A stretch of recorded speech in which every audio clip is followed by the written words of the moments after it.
अस्सलाम वालेकुम, welcome to बिया डिज़ाइनर चैनल। आज के इस वीडियो में हम सीखेंगे कि मीडियम साइज़ के बैग की डायमेंशंस क्या होती हैं, लाइक उसकी विड्थ लेंथ वगैरह क्या होती है। तो उसके लिए सबसे पहले जो है ना, अपने यहाँ पर मैं 8 number half kg beaded bag use कर रही हूँ और उसके अलावा 2 साइड हुक्स हैं जिनका जो साइज़ है वो मीडियम है और एक बटन है, मैग्नेटिक बटन है और 0.6 मिलीमीटर की फ़िश वायर है। तो चलते हैं अपनी वीडियो की तरफ। यहाँ पर जो है मैंने ले लिया फ़िश फायर का जो साइज़ है ये यहाँ पर मैं आपको शो करवा रही हूँ। लाइक आपने ना इतनी लंबी लेनी है ना इतनी छोटी लेनी है, जितनी आप नॉर्मली यूज़ करते हैं उतनी ही आपने लेनी है। उसके बाद आपने फ़िश फायर लेकर उसको डबल कर लेना है। यहाँ पर मैंने 4 बीड्स लिए हैं। 4 बीड्स को आपने राइट या लेफ़्ट साइड पर किसी भी वायर में इंसर्ट कर देना है। इतना तो इरादा नहीं है आज बीड्स का बनने का, लेकिन हम बना के रहेंगे ये बैग। यहाँ पर जो है ना लेफ़्ट या फिर राइट साइड में जो है ना आपने 3 बीड्स इंसर्ट कर देने। मैंने यहाँ पर जो है ना राइट साइड वाली वायर में हेलो जी ना कोई इरादा नहीं है बनंदा, लेकिन ऐसे बनाने ने तो 3 बीड्स जो है ना आपने ऐसे छोड़ देने और जो लास्ट वाला 4th वाला बीड्स है ना आपने उसको दूसरी वायर से जो कि फ्री होगी उसको अपोजिट डायरेक्शन से क्रॉस मल्टीपल में लॉक कर देना है। ठीक है, इस तरह ये हमारा फर्स्ट लॉक कंप्लीट होगा। उसके बाद जो सेकंड लॉक है वो आपने किस तरह करना है, आपने राइट साइड वाली वायर में एक बीड डालना है और एक बीड लेफ़्ट साइड वाली वायर में डालना है। ठीक है, इस पर कोई पाबंदी नहीं है, पहले आपने किस वाली वायर में बीड डालना है, लेफ़्ट वाली साइड में बीड डाल लें या फिर राइट साइड वाली वायर में बीड डाल लें। दोनों में एक एक बीड डालने के बाद जो लास्ट वाला बीड होगा उसको आपने दोनों में से किसी एक वायर में से, यहाँ पर मैं राइट साइड वाली वायर में से इंसर्ट करने के बाद जो लेफ़्ट साइड वाली वायर है उसको राइट साइड वाले बीड में से मल्टीपल डायरेक्शन में लाइक अपोजिट डायरेक्शन में लॉक कर रही हूँ। यहाँ पर जो है ना हमारा सेकंड लॉक कंप्लीट हो गया। इसी तरह हमने ये वाली जो फर्स्ट कॉलम है ना ये कंप्लीट करना है। एक दफ़ा मेथड दोबारा देख ले, राइट साइड वाली वायर में एक बीट डालना है, लेफ़्ट साइड वाली वायर में एक बीट डालना है। उसके बाद जो थर्ड वाला बीट है उसको आपने दूसरी वाली वायर से अपोजिट डायरेक्शन में लॉक कर देना है इस तरीके से। इस तरह हमारे ये 3 लॉक्स कंप्लीट हो गए हैं। इन्ना बनने का कोई इरादा नहीं है लेकिन हम बनाएंगे ये बैग। अच्छा, एक और दफ़ा देख लें। यहाँ पर राइट साइड वाली वायर में मैंने एक बीट डाला है, लेफ़्ट साइड वाली वायर में एक बीट डाला है और जो दूसरा बीट है थर्ड वाला वो आप किसी भी वायर में डालकर दूसरी वाली जो वायर होगी उसे अपोजिट डायरेक्शन में आपने लॉक कर देना है। ठीक है, इस तरीके से इस तरह, और आपने इसको फुल टाइटली हार्ड रखना है ताकि आपका जो बैग है वो हार्ड बने। यहाँ पर जो है ना फर्स्ट लाइन में मैंने 16 लॉक्स कंप्लीट कर लिए हैं। ठीक है, अब 17 वाला लॉक जो होगा वो हमारा नेक्स्ट रो में जाने के लिए होगा। उसके लिए आपने जो लेफ़्ट साइड वाली वायर है उसमें 3 बीड्स ऐड करने हैं। मैंने ये मेथड बताया हुआ है इंट्रोडक्शन वाली वीडियो में, अगर आपने वो नहीं देखी तो आप वहाँ पर जाकर वॉच कर सकते हैं। उसका लिंक मैं डिस्क्रिप्शन में दे दूँगी। और जो राइट साइड वाली वायर होगी उससे आपने अपोजिट डायरेक्शन में लॉक कर देना। इस तरह आप जो है ना सेकंड रो में पहुँच जाएंगे इस तरीके से।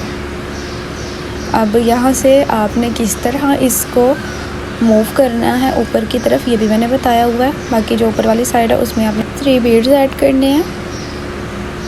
3 बीड्स ऐड करके जो लास्ट वाले 2 बीड्स होंगे उनको आपने छोड़ देना है।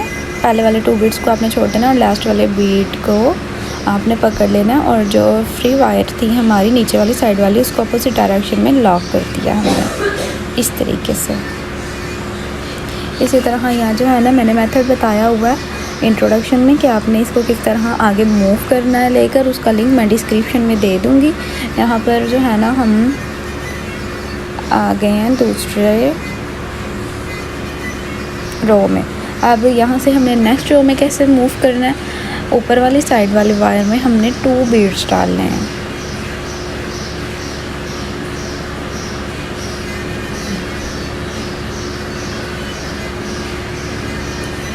टू बीड्स डालकर आपने इसको लॉक कर देना नीचे वाली साइड वाली वायर से इस तरह। अब जो मैं मेथड बताने लगी हूँ वो सेकंड लाइन जिस तरह मैंने कंप्लीट की है ये वही मेथड दोबारा मैं बताने लगी हूँ।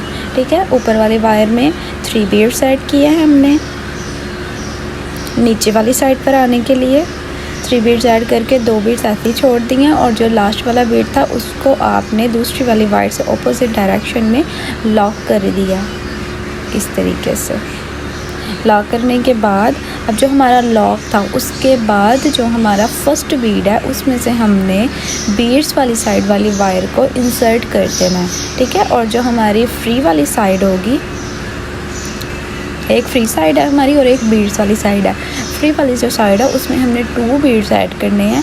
2 बीड्स ऐड करने के बाद एक बीड हमने ऐसे छोड़ देना है और जो दूसरा बीड है उसको हमने वो वायर जिसको हमने बीड्स वाली साइड से इंसर्ट किया था उससे लॉक करना है, ठीक है। इस तरीके से ये तरीका एक दफ़ा दोबारा देख लें। जो जिधर हमने लॉक लगाया उसके नीचे वाला जो बीड होगा उसमें से हमने वायर गुजारनी है। उसमें से वायर गुजारने के बाद इसको आपने ऐसे ही छोड़ देना है। इसमें आपने कोई बीड नहीं डालना है, इसको आपने बस बीड में से गुजारना है। उसके बाद जो फ्री साइड वाली वायर है उसमें से आपने 2 बीड डालने हैं। एक बीड आपने ऐसे ही छोड़ देना और जो सेकंड वाला बीड है उसको आपने ऑपोजिट डायरेक्शन में लॉक कर देना है दूसरी वायर से। इस तरीके से आप सेकंड लाइन भी कंप्लीट करेंगे जो कि मैंने यहाँ पर कंप्लीट कर ली थी, और थर्ड लाइन भी। इसी तरीके से आपका पूरा बैग बनेगा। अगर आप में से किसी ने मेरी मिनी साइज़ के बैग की वीडियोस नहीं देखी तो आप पहले वो वॉच कर लें ताकि आपके जो भी इश्यूज़ हैं वो क्लियर हो जाएं। यहाँ पर जो है मैं डायमेंशंस मेंशन कर दूँगी कि मीडियम साइज़ के बैग की क्या है। इसी तरह आपने ये फर्स्ट साइड जो है ना इस बैग की वो कंप्लीट करनी है। अच्छा, उसके बाद बहुत से लोगों का क्वेश्चन था कि हमारा बैग टाइट नहीं बनता है, ठीक है, हार्ड नहीं होता। उसकी वजह ये होती है कि आप उसको टाइटली हार्ड नहीं करते हैं। लाइक आप एक एक लॉक कंप्लीट करने के बाद उसको टाइटली रखें। अगर आप इसको ढीले हाथ से बनाएंगे तो आपका बैग लूज़ बनेगा। अच्छा, दूसरा क्वेश्चन ये था कि जब आपकी वायर ख़त्म हो जाती है, जब आप बनाते हैं और लास्ट पर आ जाते हैं तो आपने इसको किस तरह लॉक करना है। मैंने पहले भी बताया हुआ है, मैं अगेन से बता देती हूँ। आपने 2 बीड्स डालने हैं, ये आप किसी भी वायर में डाल लें। उसके बाद आपने इसको लॉक नहीं करना, आपने इसको नोड लगानी है, ठीक है। आपने इसको गियर लगानी है, पहले एक लगानी है फिर दूसरी लगानी है, और आपने इसको फुल टाइटली लगानी है ताकि ये कोई नज़र ना आए कहीं से, ये इस तरीके से। उसके बाद आपने इसको रिटर्नली उन्हीं बीड्स में से इंसर्ट करना है जो इसके पास होंगे और आपने जिस तरीके से इसको बनाया होगा, ठीक है। इस तरह मैंने इसमें से डाला है। अब जो ये वाली साइड वाली वायर थी इसको मैंने ऊपर की तरफ इस तरह इंसर्ट कर दिया और उसने फुल टाइटली मैंने इसको खींच लिया। उसके बाद जो बीड था वो मेरा जो गिर थी, जो कि नोड थी, वो मेरी बीड के अंदर चली गई है। इस तरह आपके बैग में सफाई आएगी और इस तरीके से आपने जो है ना कंप्लीट नॉट जो है लगा कर इसको कटिंग कर देना है। कटिंग करने के बाद आपने सिंपली दोबारा से फ़िश वायर लेनी है। फ़िश वायर लेकर आपने जिधर से जिस बीड में से नॉट गुजारी थी, जो कि आपने कटिंग की है, उस बीड में से दोबारा आपने नॉट गुजारनी है और आपने दोबारा बैग स्टार्ट कर देना है, ठीक है। कोई मुश्किल काम नहीं है। काफ़ी लोगों को इस बात की प्रॉब्लम आ रही थी तो मैंने सोचा मैं दोबारा क्लियर कर दूँ। अच्छा, उसके बाद अब आपने जो है ना वायर इन बीड्स में ही डालनी है जिन बीड में से आपने इस तरह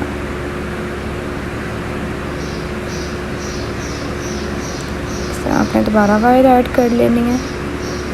अच्छा, वायर की लंबाई वगैरह के बारे में काफ़ी लोग मुझसे पूछ रहे थे कितनी होनी चाहिए कितनी नहीं, तो वो मैंने अपनी क्लास 1 में बताया हुआ है, मिनी साइज़ के बैग की क्लास 1 में, ठीक है। सिर्फ 1-2 दफ़ा मैंने बताया हुआ है, उसके बाद आपको खुद अंदाज़ा हो जाए करेगा कि आपने कितनी वायर लेनी है और कितनी नहीं लेनी। ये कोई इसमें पाबंदी नहीं है कि आपने एक ही वायर से पूरा बैग बनाना है या आपने एक ही वायर लेकर अगर आप पूरा बैग बनाना स्टार्ट करेंगे तो बहुत ज़्यादा मुश्किल हो जाएगी आपके लिए। अच्छा, ये जो बैग है ना, ये एक ही मेथड से इसकी सारी रोज़ और कॉलम बनते हैं, कोई नया तरीका नहीं होता। जब फर्स्ट लाइन से मैं सेकंड लाइन में आई हूँ वहाँ से थोड़ी वीडियो कट हो गई थी, तो आप ये दोबारा देख लें तरीका। जो ऊपर वाली वायर है उसमें आपने 3 बीड्स ऐड करने हैं। 3 बीड्स ऐड करके आपने 2 बीड्स ऐसे ही छोड़ देने हैं और जो थर्ड वाला बीड होगा उसको आपने नीचे वाली साइड वाली वायर से लॉक कर देना है। जब आपने लॉक कर देना है तो उसके बाद लॉक के बाद जो हमारी इसके नीचे वाला बीड होगा उसमें से आपने वायर जो बीड्स वाली साइड वाली वायर होगी उसको इंसर्ट करना है, और जो फ्री वाली साइड वाली वायर होगी उसमें आपने 2 बीड्स ऐड करने हैं, और जो बीट्स वाली साइड वाले वाइट है उससे आपने लास्ट वाले बीट को लॉक कर देना है। इसी तरीके से आपका पूरा बैग बनना है। नेक्स्ट रो में आपने किस तरह जाना है ये भी मैंने इंट्रोडक्शन में बताया हुआ है। नेक्स्ट कॉलम में आपने किस तरह जाना है और नोट किस तरह आपने लगानी है, ये वाला ये जो है ना मैंने सारे आपके क्वेश्चंस क्लियर कर दिए हैं। इन केस इसके अलावा आपके कोई क्वेश्चंस होते हैं तो आप मुझे कमेंट सेक्शन में बता दीजिएगा, मैं उसका जो है ना आपको जवाब दे दूँगी। इसके अलावा अगर आप मेरे चैनल पर न्यू हैं तो आप मेरे चैनल को सब्सक्राइब, लाइक और कमेंट करना मत भूलिएगा ताकि और बेल आइकन को दबाना मत भूलिएगा ताकि आने वाली मेरी हर न्यू वीडियो आप तक पहुंच जाए। ठीक है, इस तरीके से आपने ये बैग की रोज़ और कॉलम कंप्लीट कर लेने हैं। अच्छा, यहाँ पर जो है ना हमारे रोज़ और कॉलम कंप्लीट हो गए। अब मैं आपको डायमेंशंस बताने लगी हूँ। जो हमारी विड्थ वाली साइड वाली थी ना, हमने उसमें 16 लॉक लगाने हैं, मतलब जो हमारी चौड़ाई होती है उसमें हमने 16 लॉक लगाने हैं और 17 वाले लॉक से हमने नेक्स्ट रो में आ जाना है। लाइक हमने 17 लॉक लगाने हैं और जो इसकी रोज़ होंगी ना, मतलब कि इसकी लंबाई होगी उसमें आपने 12 कॉलम बनाने हैं। ठीक है, रखिएगा अपना ख्याल रखिएगा। मिलते हैं नेक्स्ट क्लास में। अल्लाह हाफिज़।